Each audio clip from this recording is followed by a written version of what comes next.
Today, Kenya is home to a wide range of ethnic groups, each possessing its own tribal culture. The problem that arises from such great diversity is tribalism. In Kenya's case, tribalism refers to the behavior and attitudes that stem from strong loyalty to one's own tribe. This issue connects to our essential question: how does what we believe influence how we behave? In modern times, tribalism often acts as a barrier between different ethnic groups that behave belligerently toward one another because they believe in contrasting cultural traditions. In pre-colonial times, Kenyan tribes lived in their own distinct areas with their own cultures. The little interaction that existed among these ethnic communities allowed members of different tribes to live a peaceful coexistence in the same nation. When British colonialists arrived and claimed authority over Kenya in 1885, they brought with them, among other policies, the principle of divide and rule. These policies magnified differences amongst Kenya's diverse collection of ethnic groups, instigating clashes whereby each tribe distrusted and fought the others. These conflicts served as breeding grounds for negative tribal stereotypes.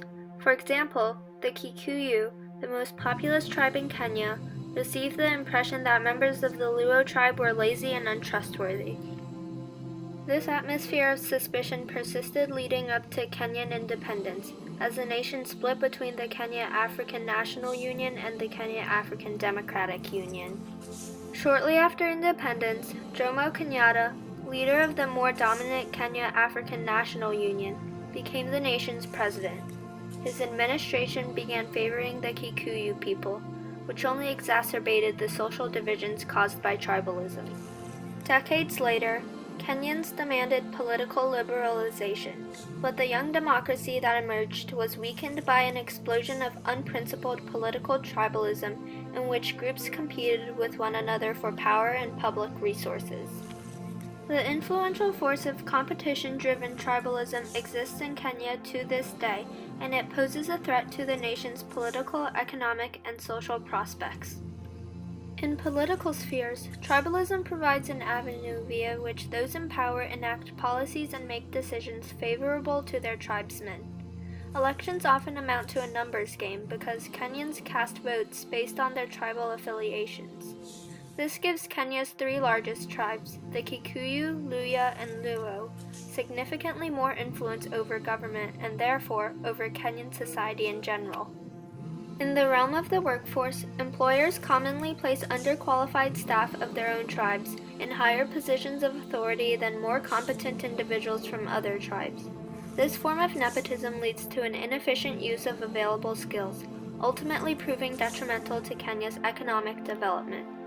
Tribalism also fosters bad governance and an absence in accountability because individuals often blindly support a government run by their tribesmen or unjustifiably criticize a ruling party in which their tribe is not represented.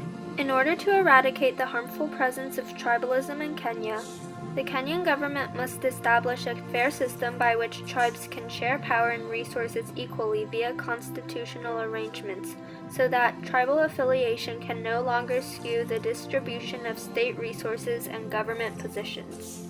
Even more importantly, tribal groups must learn to accept the cultures of fellow Kenyans who possess different ethnic backgrounds.